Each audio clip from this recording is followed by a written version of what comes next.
Segredos do ocultismo.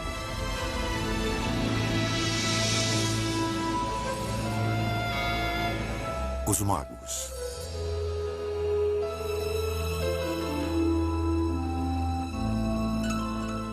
Existem poderes sobrenaturais capazes de predizer o futuro ou influenciar os fatos? Muitos médiuns, astrólogos e tarólogos acreditam nisso. Outros tentaram fornecer provas. Entre os que afirmaram possuir poderes ocultos está Aleister Crowley. Ele acreditava saber usar a força da mente para curvar qualquer pessoa à sua vontade. Um dia, na década de 1920, enquanto andava por Nova York com seu amigo William Seabrook, ele pôs seu poder à prova. Seabrook pediu por uma demonstração e... Então, Crowley apontou um cavalheiro que estava andando pela rua e disse, veja isso. Crowley começou a imitar o jeito de andar daquela pessoa e, de repente, Crowley caiu de joelhos e se levantou. O homem que ele estava imitando escorregou e caiu na calçada. Ele se levantou, olhou para ver o que tinha acontecido e não pôde entender. E essa foi uma demonstração dos poderes mágicos de Crowley. A história é lendária em círculos ligados ao ocultismo e tomada como prova de um conceito chamado ação à distância. Ocultistas, em geral, acreditam que podem afetar as coisas de longe, seja adivinhando e vendo de longe, seja realmente influindo à distância. A magia é tanto uma arte quanto uma ciência. Certas coisas causam certos efeitos práticos.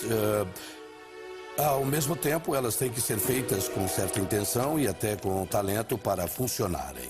Seria Crowley um mestre das artes ocultas em pleno século XX, como alguns dizem? Suas crenças não eram novas. Crowley tomou como guias os egípcios, antigos ocultistas que acreditavam que feitiços poderiam curar doenças e fazer as colheitas crescerem. Muitas coisas que eram tidas como sobrenaturais passaram a ser aceitas como fatos. Isaac Newton acreditava que uma força invisível chamada gravidade mantinha os planetas em órbita em volta do Sol, o que é ação à distância. Mas Newton hesitou em divulgar sua revolucionária teoria da gravidade, temendo que fosse vista como magia. A ciência atual está esbarrando com ideias, lidando com a zona onde a magia, espiritualidade e religião se encontram. Pois são todas maneiras de tentar entender como o mundo funciona. Oculto significa secreto ou escondido, e seus primeiros mestres eram vistos como verdadeiros magos, mas também são os primeiros cientistas. Suas descobertas nas artes ocultas da astrologia e alquimia foram o berço das disciplinas científicas modernas. Voltando para os tempos antigos, não havia ciência. Então, os magos e os alquimistas e os proto-matemáticos também estavam fazendo ciência, assim como faziam literatura, filosofia, cosmologia e religião. Não havia separação entre essas coisas. Com o nascimento do que chamamos de ciência moderna, a ciência e o ocultismo seguiram por trilhas separadas. Muitos ainda veem o oculto com suspeita, mas a ciência moderna vem trabalhando à beira do sobrenatural, tentando desvendar mistérios que instigaram os primeiros magos. Físicos sérios estão considerando a viagem no tempo. Físicos sérios estão considerando universos paralelos. Físicos sérios estão tentando entender as 11 dimensões da teoria das cordas. E quando chega nesses domínios, você começa a olhar para o mito e para o pensamento mágico, o pensamento quase surreal, como um jeito de falar sobre tais questões. Foram os primeiros mestres ocultistas os guardiões de segredos que a ciência moderna está apenas começando a redescobrir? A trilha do ocultismo começa no Egito, 5.000 anos atrás, um pouco antes da ascensão dos grandes faraós, da invenção dos hieróglifos ou dos pictogramas. Os egípcios documentavam sua história e religião e desenvolveram sistemas complexos de astronomia, astrologia e geometria. Eles acreditavam que o poderoso conhecimento vinha do deus Thoth. Thoth, ou Tahut, era o deus egípcio da magia. E mais do que apenas o deus da magia, era o deus da escrita, da astronomia, da matemática e da ciência. Ele inventou a linguagem, inventou a escrita. Apenas sacerdotes com treinamento especial tinham acesso ao conhecimento secreto de Thoth. Imhotep, construtor da primeira pirâmide, foi um dos escolhidos. Thoth era considerado aquele que nos deu a escrita, os números e as artes de autoconhecimento através de trabalhos com a consciência. Há quem pense que ele era uma pessoa que foi deificada por suas realizações. Outros acreditam que era uma entidade mítica desde o início. As lendas dizem que o livro de magia escrito por Thoth continha segredos dos deuses. Considerava-se que o livro de Thoth estava situado no plano astral. Ele não era um objeto físico, mas algo a que você só chegaria numa verdadeira viagem de consciência. Então, provavelmente é uma das mais antigas ocorrências de mediunidade, onde um indivíduo poderia atingir um estado especial da mente e contatar a energia de Thoth, onde pudesse encontrá-la e ser guiado por esse tipo de consciência multilingüe e multicodificado. Se você for descrever o livro de Thoth, você pode muito bem olhar uma construção como a pirâmide ou a esfinge e dizer que os ensinamentos ali contidos são páginas do livro de Thoth. Portanto, todas as medidas, todas as palavras, todos os conceitos são parte do livro de Thoth. Mas o livro de Thoth jamais foi encontrado.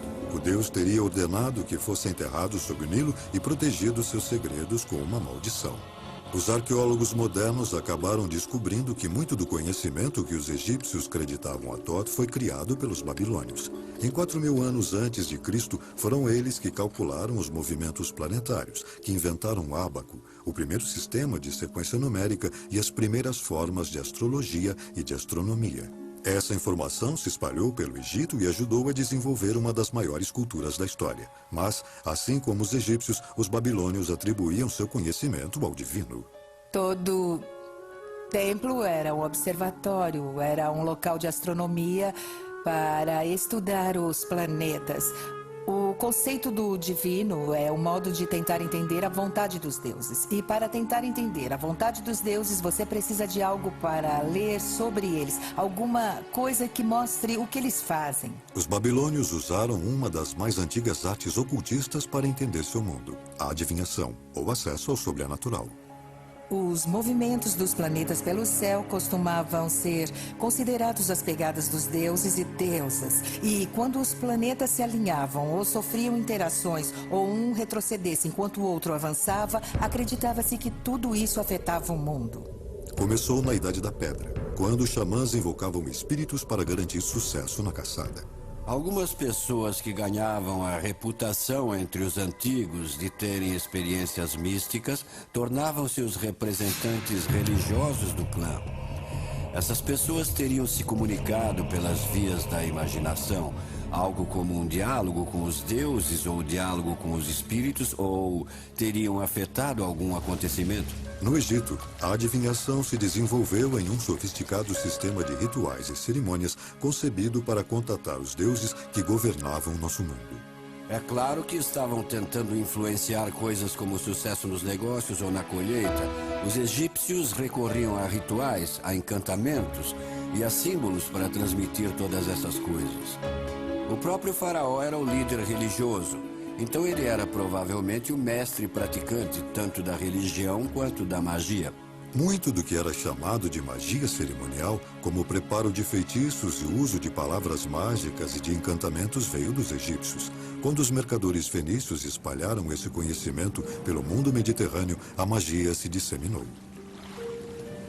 Eles codificaram um alfabeto que alinhava os sons da fala, o sistema numérico, os signos zodiacais, os planetas e os aspectos do céu. Então você podia, com esse alfabeto, conjurar palavras sagradas, podia contar, avaliar, calcular e podia usá-lo na astronomia. As origens sagradas dessas disciplinas foram gradualmente esquecidas. Em 1212 a.C., morreu Ramsés II, o último grande faraó do Egito. Exércitos invasores conquistaram o Império do Nilo. Seus segredos se perderam, mas não para sempre. Após o declínio da extraordinária cultura do Egito, outra civilização sobressaiu, a Grécia, no século VI a.C., com a ajuda de uma das mais pródigas mentes da história, Pitágoras. O nosso alfabeto, as construções que nos cercam e mesmo a música que ouvimos têm uma dívida com esse brilhante filósofo. Em sua busca por sabedoria, Pitágoras viajou incansavelmente, procurando por conhecimento oculto, que ele encontrou em escolas de mistérios distribuídas por muitas culturas diferentes. Pitágoras sintetizou os elementos dessas escolas numa nova disciplina, a filosofia. Em sua base estavam os números. Ele acreditava que matemática, filosofia e uma compreensão do divino eram inseparáveis. Não podemos dizer que ele originou nada, mas ele condensou e trabalhou o conhecimento daquele mundo e o trouxe para aplicações práticas. Pitágoras identificou os números como os elementos mais fundamentais da criação. Quando olhamos para a ciência da nossa época, percebemos que todo mundo está repleto de constantes matemáticas. Você tem o pi, tem a velocidade da luz, tem a força da gravidade. Então, a ideia de que os números descrevem o mundo é adequada. Em 518 a.C., Pitágoras abriu uma escola na região de Crotona, ao sul da Itália. Seus discípulos, cautelosamente selecionados, eram chamados de matemáticos. Sua iniciação era rigorosa, 3 anos introdutórios, seguidos de 5 anos de silêncio absoluto, mais 5 anos de treinamento. Só então, os estudantes estavam prontos para aprender os mistérios mais sagrados dos números. Ele queria produzir filósofos como ele, então era preciso ser circunspecto e ter muito autocontrole para conseguir ficar em sua escola. Pitágoras transformou o sistema numérico dos babilônios numa ciência sagrada. Eles pensavam que o número era como Deus. Então, conectar-se com isso era como conversar com Deus. E disso surgiu muito simbolismo, inclusive posteriormente a numerologia, a cabala e coisas assim. Pitágoras descobriu que as escolas de mistérios partilhavam a crença de que toda a criação se unificava em Deus. Ele fez uma obra enorme explicando o mistério dos números, mostrando como o 1 se divide e vira 2. O 2 encontra síntese e faz 3. E o 3 se rompe e vira as 10.000 coisas. E a mesma história você lê no I Ching e em outros documentos metafísicos antigos, porque todo mundo estava tentando entender como o número se relaciona com o todo. Muitos acreditam a Pitágoras e sua escola o desenvolvimento da numerologia e do eficiente alfabeto grego, posteriormente adotado por grande parte da cultura ocidental. Pitágoras também usou números para decodificar a música, que os gregos consideravam a linguagem dos deuses. Ele inventou o monocórdio, que definiu a proporção numérica das escalas musicais. Pitágoras acreditava ter solucionado os mistérios do universo. Mas também havia a ideia de uma música das esferas, a ideia de que o próprio céu estava tocando uma peça de orquestra. Os próprios planetas se arranjam em volta do Sol em intervalos harmônicos. A luz branca se refrata em cor em intervalos harmônicos. O som também é harmônico. Você sabe, a sequência harmônica que vem de uma determinada nota. As notas e os sobretons são todos governados pela mesma matemática. E foi Pitágoras quem articulou o cálculo harmônico para o Ocidente. Por fim, a exclusividade da escola de Pitágoras causou sua queda. Em 508 a.C., a escola foi incendiada. Chegou a um ponto em que suas escolas foram atacadas e destruídas, seus seguidores foram mortos. Pitágoras teve que fugir para o campo e morreu, e ninguém sabe o que aconteceu. Alguns acham que ele cometeu suicídio, mas é um mistério, ninguém tem certeza. A sociedade foi perseguida até a sua extinção. Gerações posteriores de gregos se pautaram na filosofia de Pitágoras e Aristóteles a transformou em ciência. Mas então veio o cristianismo, e nos 1000 anos seguintes, a religião cobriu de sombras a ciência e o ocultismo. No Discovery Channel.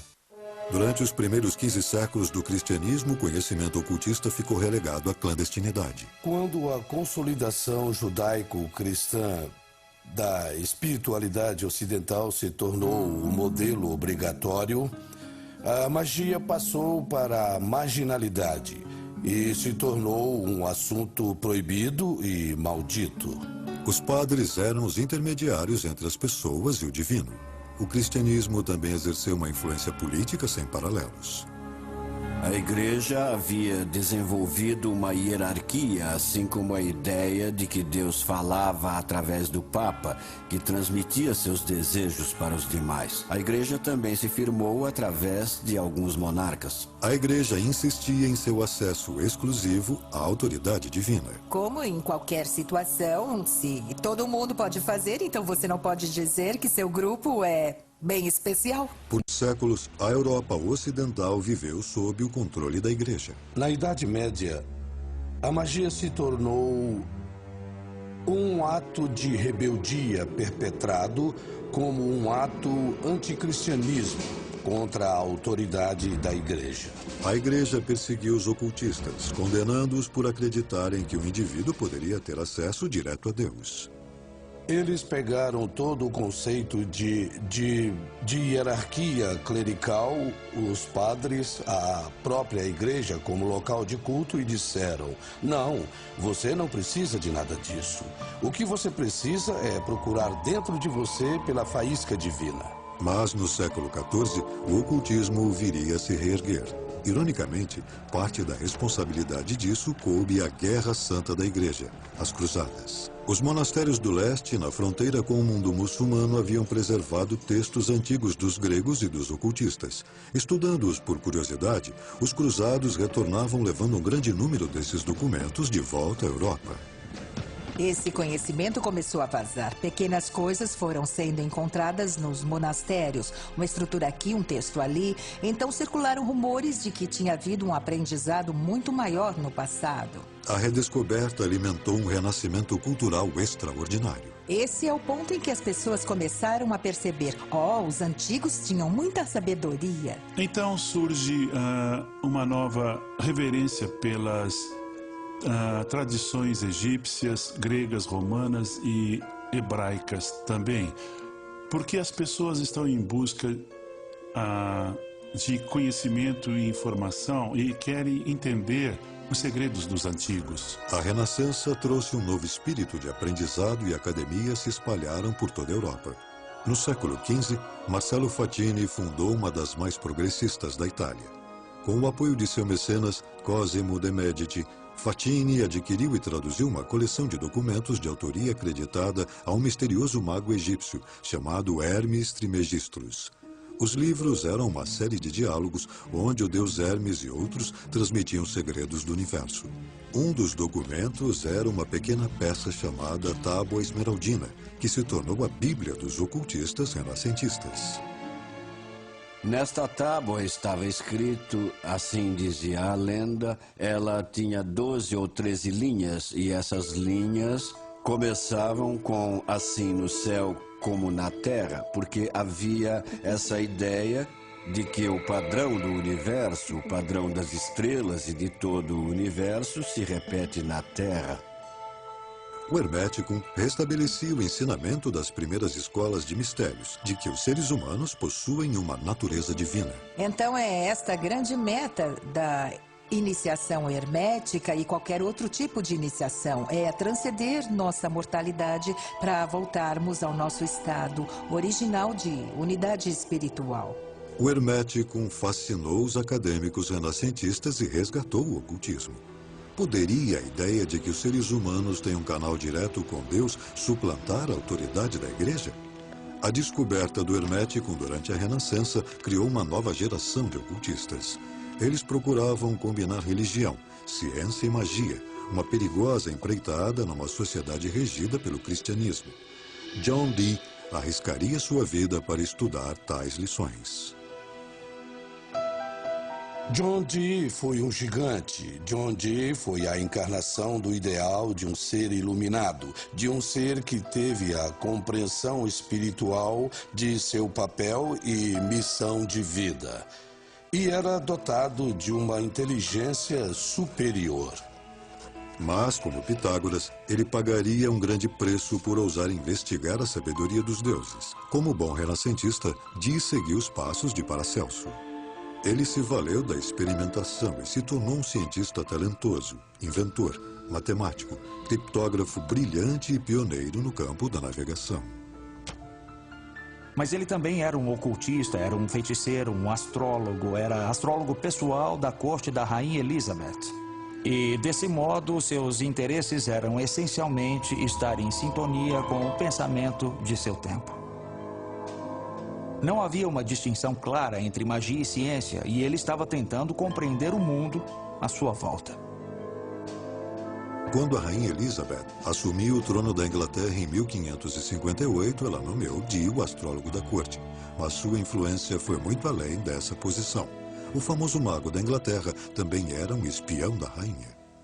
Ele se envolvia em intrigas políticas. Ele era um aliado de confiança da rainha, mas também trabalhava nos bastidores em toda a Europa para ajudar a diminuir o poder da Igreja Católica e colocar o poder da Igreja Protestante em seu lugar. Guiada por Dee, a Rainha Elizabeth legitimou oficialmente a ciência oculta mais significativa da Renascença, a alquimia. Os alquimistas tinham duas metas: curar doenças e transformar metais básicos em ouro. Eles acreditavam que obteriam sucesso ao encontrar a pedra filosofal, um agente místico que também levaria os alquimistas a um elevado estado de consciência. Era uma abordagem para tentar entender como o mundo físico trabalha. A prática da alquimia foi a precursora da química moderna. A alquimia existia desde os antigos egípcios, mas nas mãos dos cientistas renascentistas atingiu outros patamares. Tudo o que sabemos e fazemos hoje na ciência moderna foi desenvolvido pelos alquimistas. Técnicas de laboratório eram parte da tradição alquímica. A observação de resultados e o método científico são filhos da alquimia. Os alquimistas estavam na vanguarda da ciência. Eles descobriram o fósforo, o zinco, a destilação do álcool, a natureza microscópica das doenças. Eles foram os primeiros a entender como o sangue circula no corpo. A Igreja via seus experimentos heterodoxos e avanços científicos com suspeita crescente. Estavam acelerando o que a natureza faz, acelerando a velocidade da transformação dos metais, acelerando a velocidade da interação das substâncias e ampliando a consciência. E a Igreja achava que você não podia acelerar as criações de Deus sem recorrer aos demônios. À parte seu trabalho com alquimia, a verdadeira paixão de Dee no ocultismo era a adivinhação. Ele acreditava que podia aplicar métodos científicos para se comunicar com seres sobrenaturais. A obsessão de Dee por contatar anjos teria consequências desastrosas. A arte de manipular objetos como ossos, folhas de chá e cartas de tarô vieram do leste muçulmano no século XIV e se tornaram um método popular de predição. Mas Dee usava um método chamado de cristalomancia. Confiava na bola de cristal para visualizar informações sobrenaturais. A cristalomancia é uma técnica muito antiga. Usa-se vidro, espelho, reflexo da água, tudo que tem uma superfície refletora. Tenta-se ver não apenas as coisas materiais, mas as coisas espirituais também. Os esforços de Dee fracassavam até o dia em que um jovem chamado Edward Kelly apareceu à sua porta. Kelly parecia ter talento para ver o mundo das sombras. A técnica consistia em Edward Kelly olhar para um cristal de ametista, descrevendo o que via, enquanto John Dee registrava essa comunicação. Kelly começou a receber mensagens dos anjos. Eles falavam numa linguagem chamada enoquiana, do livro bíblico perdido de Enoque. Essas transmissões são exemplo da prática mediúnica que os seguidores da nova era hoje chamam de channeling. O que Dee e Kelly faziam era pura novidade. Não era baseado na tradição. Ele parecia estar falando uma nova língua. A língua enoquiana parece ter vocabulário e sintaxe coerentes. Então, não parece com algo que Kelly, que não tinha uma educação particularmente erudita, pudesse ter inventado. Ele não poderia ter inventado uma coisa daquelas. John Dee e Kelly viajaram pela Europa para divulgar suas descobertas, bem quando a Inquisição tomava medidas sérias contra os hereges. Bastava uma pequena mudança nas circunstâncias políticas ou religiosas para que algo considerado excepcionalmente maravilhoso fosse considerado demoníaco e perigoso. Dee voltou para a Inglaterra, onde descobriu que uma turba havia destruído sua inigualável biblioteca e seus instrumentos científicos e de ocultismo. Ele havia perdido sua posição na corte. O homem que começara como cientista influente da Renascença acabou sem um tostão, acusado de feitiçaria. A queda de John Dee foi o começo do fim para o ocultismo. As práticas foram taxadas pela Igreja como obra de possessão demoníaca. Do século XIV ao século XVI, mais de 40 mil pessoas foram executadas por bruxaria. As ideias ocultistas se enclausuraram nas sociedades secretas, como a maçonaria e a Rosa Cruz. Eles começaram a entrar em irmandades secretas e outras organizações porque eram ideias muito poderosas e perigosas. Perigosas para o status quo, perigosas para a religião dominante. Então, há elementos de segredo e de marginalidade associados a esses temas.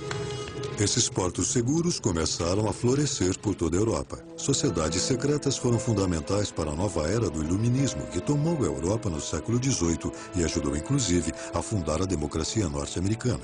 A participação nessas organizações caiu drasticamente em meados do século XIX, quando as pessoas se voltaram mais para questões cívicas do que para o ocultismo.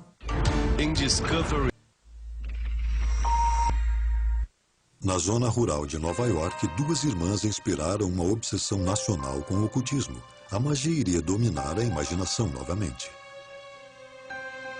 Em 31 de março de 1848, as irmãs Leah e Margaret Fox declararam publicamente que haviam entrado em contato com espíritos do além. Quase que da noite para o dia, os norte-americanos tornaram-se fascinados pela comunicação com os mortos. As irmãs Fox usavam uma técnica chamada sessão, que logo se tornou um dos passatempos mais populares do país. As pessoas se reuniam em quartos escuros com um médium que tentava entrar em contato com o mundo dos espíritos. Havia pandeiros e sinos que soavam e os médiums eram capazes de liberar ectoplasma pelas narinas e pela boca. Era uma substância espiritual que permitia aos espíritos dos mortos se manifestarem ou até aparecerem. Em outros casos, o médium se tornava um conduíte, um canal pelo qual os falecidos podiam falar. Muitos espiritualistas acreditavam que chegariam a uma prova científica da imortalidade da alma e ganharam um grande ícone quando a russa Madame Blavatsky chegou em Nova York no ápice da popularidade do espiritualismo. Ela logo se tornou a autoproclamada decodificadora dos antigos segredos ocultistas. Ela cresceu numa maravilhosa biblioteca ocultista que seu pai havia reunido. Ela entendia as conexões entre diferentes culturas e ensinamentos espirituais e estava tentando corrigir os erros do cristianismo ao importar misticismo e espiritualidade de outras culturas. Nascida na Ucrânia em 1831, numa família da baixa nobreza, Blavatsky se casou cedo, mas abandonou o marido para passar 10 anos viajando pelo mundo. Ela afirmava ter estudado com místicos da Índia e do Tibete. A médium exótica apreciadora de charutos se tornou sensação nos círculos ocultistas. Ela não aceitava limite algum. Ela era uma das pessoas mais eruditas que alguém poderia conhecer naquela época, mas ninguém entendia como um intelecto tão poderoso está num corpo de mulher, mudando tudo que se conhece e produzindo tamanha inspiração. As sessões de Blavatsky eram o assunto de Nova York. Cartas misteriosas apareciam, escritas por líderes espirituais que ela chamava de Grande Fraternidade Branca. Blavatsky não foi capaz de não se aproveitar da popularidade de suas sessões para defender sua própria causa. Ela usou as sessões para um efeito bem espetacular, para materializar cartas escritas por mestres falecidos como instruções que eram passadas a ela.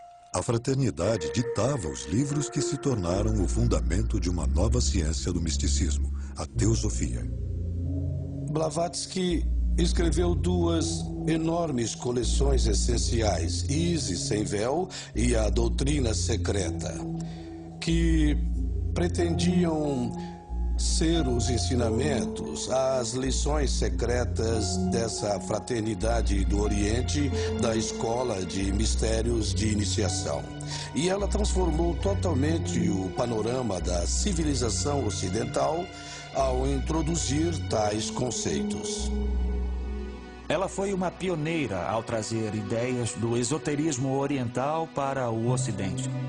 Ela se focou nas semelhanças entre cristianismo, hinduísmo, budismo e outras tradições espirituais, defendendo que há, de fato, uma tradição por trás de todas as crenças espirituais do mundo. Blavatsky entendia seu trabalho como ciência espiritual e teceu conexões entre avanços científicos da época e crenças ocultistas. Ela divulgou a antiga visão mística oriental de que a essência do universo não é matéria, mas energia, o que antecipou descobertas da física moderna. Blavatsky também recuperou as crenças orientais de reencarnação e karma. Adquirindo rapidamente muitos seguidores, ela criou a Sociedade Teosófica. O termo teosofia que Blavatsky Ou a Sociedade Teosófica. O termo teosofia que Blavatsky cunhou vem de duas palavras de origem grega. Uma é theos, que significa Deus, e sofia, que é sabedoria. Então, a Sociedade Teosófica ensinava a sabedoria sagrada. A Sociedade Teosófica se espalhou por todo o mundo e ainda existe em muitos países. Blavatsky foi saudada por seus seguidores como a mãe da nova era. Mas, apesar de seu grande carisma, ela foi vítima de seu próprio sucesso. Enquanto ela se tornava famosa, o negócio do espiritualismo e da mediunidade, em especial as sessões onde você contatava seus ancestrais, ganhou espaço em todo o mundo ocidental e ela achou que aquilo era charlatanismo. Então, ela quis representar um modelo que se destacasse daquilo e falasse a verdade dos grandes temas. Mas, infelizmente, no fim, ela se reduziu àquilo que tentava combater. Em 1885, Blavatsky foi investigada pela Sociedade Londrina de Pesquisa Psíquica. Eles concluíram que suas sessões eram armadas, que as cartas não apareciam magicamente do outro mundo. Haveria um aparelho com molas no quarto acima da câmara e bastaria que alguém colocasse uma carta no aparelho para ela deslizar de um andar ao outro e se materializar em suas mãos. Apesar de muitos seguidores devotos se recusarem a abandonar a teosofia, Blavatsky estava manchada pela fraude. Ela morreu logo depois. Seus seguidores estabeleceram um novo quartel-general na Índia, onde a teosofia prosperou. Um jovem devoto, Krishnamurti, foi identificado como um mestre reencarnado e designado para conduzir a Sociedade Teosófica ao século XX. A síntese de Blavatsky entre espiritualidade ocidental e oriental ganhou novo terreno no ocultismo. Viver. Um homem descrito pelos jornais como a pessoa mais perversa do mundo afirmava ter penetrado ainda mais fundo nos mistérios. Nascido em 1875, Aleister Crowley foi criado num ambiente religioso rígido. Sua mãe o apelidou de besta a partir do Livro das Revelações. Era um título que ele manteria por toda a sua vida. Ele se identificava como o anticristo, como a força que varreria essa terrível programação cristã que deformara a sua infância. Crowley começou a estudar o ocultismo como membro da Aurora Dourada. A Hermética da Aurora Dourada era uma sociedade secreta típica da era vitoriana na Inglaterra. Ela reunia todo o conhecimento que estava disponível naquela época. Havia tarô, havia a cabala, a magia angelical de John Dee e as tradições Rosa-Cruzes, todas elas combinadas em um único sistema. A Aurora Dourada atraiu boa parte da inteligência de Londres, mas Crowley acabaria por romper com o grupo. Ele encontrou seu próprio sistema de crenças após uma viagem ao Egito, onde sua esposa recebeu um sinal místico de que ele deveria se preparar para uma mensagem dos deuses. Obedecendo ao chamado, ele começou espontaneamente a escrever uma obra chamada O Livro da Lei. Esse livro anuncia uma nova lei para a humanidade.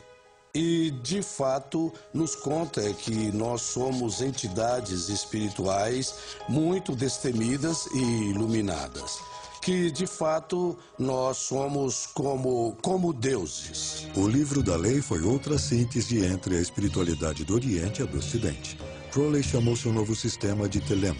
Incorporava princípios da magia que ele dizia ter aprendido com os antigos egípcios e outras fontes ocultas. Ele se tornou um autoproclamado mestre da ação à distância, concentrando sua força de vontade para criar efeitos desejados. Aleister Crowley definiu magia como a arte e a ciência de causar mudanças de acordo com a vontade. Toda a sua abordagem é basicamente possibilitar ao praticante fazer as coisas acontecerem, a materializar o que ele quiser que aconteça no mundo. A lei fundamental de Telema é: faz o que tu queres, há de ser a lei. O amor é a lei. Amor sob vontade. Se para alguns isso pode significar a busca por um caminho superior, para outros é uma desculpa para todo tipo de comportamento desviado. Alguns críticos dizem que o próprio Crowley compartilhava da segunda teoria. Crowley praticava a sexualidade como caminho espiritual. Ele reduziu boa parte dos ensinamentos simbólicos à sua essência, que é fundamentalmente a dualidade e a polaridade entre macho e fêmea. E ele experimentou muito nessa esfera para entender que tipo de mistérios estariam contidos no ato sexual. Crowley fundou sua própria sociedade secreta, a Ordo Templi Orientis, e escreveu diversos livros sobre meditação e magia cerimonial. Ele também ajudou a reinterpretar o tarô para o século XX. O tarô é uma representação pictórica dos ensinamentos ocultistas. É um método de se aprofundar, de contatar os níveis arquetípicos de si mesmo, os níveis espirituais e de entrar num estado meditativo onde a intuição é aguçada a um ponto que talvez permita ver alguns padrões se desenvolvendo porque você está no estado mental propício. Embora tenha sido popularizado pelos nobres italianos no século XIV em cartas de baralho, alguns dizem que as origens do tarô remontam ao Antigo Egito. Ao longo do tempo, adquiriram significado oculto. Crowley desenvolveu sua própria versão chamada de Livro de Tó, baseada na magia egípcia que havia estudado. Acredita-se que o tarô, que hoje é uma ferramenta popular de adivinhação, revela informações sobre o consulente e sobre o futuro. Tudo que se relaciona num certo momento do tempo está conectado. Então, se duas pessoas se reúnem em torno de uma questão e manipulam uma ferramenta oracular como essa, e se essa manipulação tiver a intenção de atender a necessidade e o sentimento, então surgirá um reflexo especular da energia produzida entre as duas pessoas. Os textos de Crowley, como os de Madame Blavatsky, foram tomados como precursores de muitas ideias da nova era. Mas, apesar de seu trabalho sério no ocultismo, ele acabou se tornando famoso pelo abuso de drogas e comportamento sexual decadente. Quando Hitler subiu ao poder nos anos 30, a reputação de Crowley foi duramente atingida. Ele escreveu propaganda nazista e logo se tornou um excluído. Depois da Segunda Guerra Mundial, houve rumores de que Hitler teria usado os textos de Crowley e Madame Blavatsky para formar sua teoria sobre a superioridade ariana. Não acho que haja qualquer evidência de que Hitler leu as obras de Aleister Crowley propriamente. Sem dúvida é sabido que Hitler e membros de seu regime tinham grande interesse no ocultismo e que adotaram como seus alguns dos símbolos ocultistas. Doente e viciado em ópio, Crowley passou seus últimos dias numa pensão e morreu em 1947. Como outros ocultistas antes dele, Crowley tentou aprender os segredos dos deuses e terminou desacreditado e condenado pela sociedade. Eu acho que no caso dos grandes pensadores da história, que no fim acabam sendo perseguidos por suas crenças, o que acontece é que essas pessoas estão muito à frente de seu tempo e desafiam nossas concepções, deixando as pessoas desconfortáveis. Esse nível de desconforto, esse nível de medo e de ameaça do pensamento sobre as bases do poder leva a sociedade, o governo e outras instituições a atacá-los. Ataques terroristas. As práticas ocultistas definharam na maior parte do século XX, mas voltaram a florescer durante o movimento hippie dos anos 60. Gurus populares como Maharishi e Timothy Leary promoviam estados alterados de consciência que poderiam levar a patamares mais altos de autoconsciência. O individualismo se tornou a meta de milhões de jovens que rejeitavam as religiões tradicionais em troca de suas próprias rotas em direção a Deus. Nos anos 80, as ideias da nova era já eram bem aceitas. Os textos de Madame Blavatsky se tornaram centrais na reinterpretação do ocultismo para audiências modernas, e até a reputação de Aleister Crowley foi, até certo ponto, restabelecida. Houve um boom no interesse pelo ocultismo, e nós vemos Crowley quase como um ícone pop. Os Beatles puseram Aleister Crowley na capa de Sgt. Pepper. Jovens músicos como David Bowie e Jimmy Page se interessaram muito por Crowley. Ele obteve uma renascença nos anos 60 e 70 e tem sido uma figura bem popular de lá para cá. Os sistemas de crenças ocultistas são hoje adotados por milhões de seguidores da nova era, que escolhem a dedo do vasto leque de conceitos os que melhor se encaixam em cada estilo e espiritualidade individuais. Ainda assim, o ocultismo continua sendo visto com suspeita. Muitos dos praticantes o descrevem como uma moderna busca mística. A busca mística é o processo pelo qual seres humanos, limitados pelo espaço e pelo tempo, podem transcender suas contingências e sua história e atingir uma consciência divina ou macrocósmica, e que é o processo de se tornar imortal, ou seja, deixar para trás o corpo físico para conseguir se identificar com esferas mais vastas da realidade. Estamos cercados de riqueza material e tecnologia, mas sentimos que perdemos alguma coisa. Nós perdemos aquela conexão, perdemos a compreensão de nossas raízes humanas. E muito do interesse nas ideias da nova era e muito do resgate das ideias antigas vem do desejo de reconectar-se com essa história, de nos fazer sentir mais completos, mais espiritualizados, mais conectados, mais cientes da paixão e do significado da vida. E o que começou como magia ocultista influenciou o mundo da ciência. Há tentativas das mais legítimas de entender como o mundo funciona. Não haveria astronomia hoje em dia se os antigos astrólogos não tivessem estudado o céu. Não haveria química hoje em dia se não fossem os alquimistas. Havia segredos que eles pensavam se referir ao segredo da vida eterna. O segredo de se livrar das doenças, os grandes segredos de transformação, por exemplo, do chumbo em ouro, que não era a única meta. Talvez uma das transformações seria a do ser humano num Deus na Terra. E é uma coisa maravilhosa que agora tenhamos a física de partículas com pessoas pensando que a vida é pura energia. E que talvez haja uma conexão entre todas essas ideias. Talvez o poder de se tornar Deus seja a habilidade de transformar a si mesmo.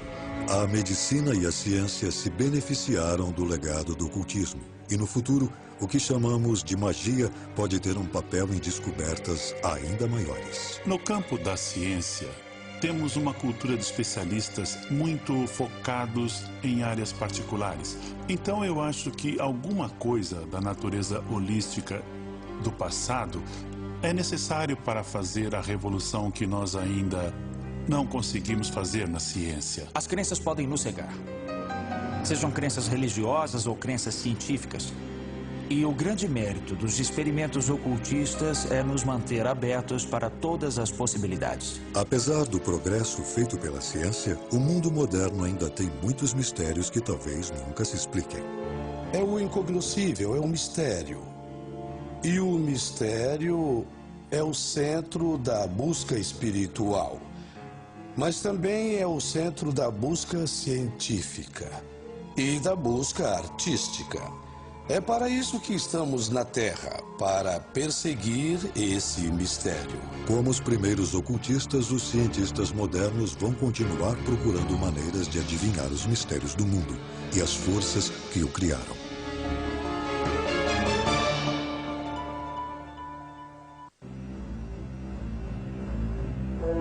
Versão brasileira, Tempo Filmes, São Paulo.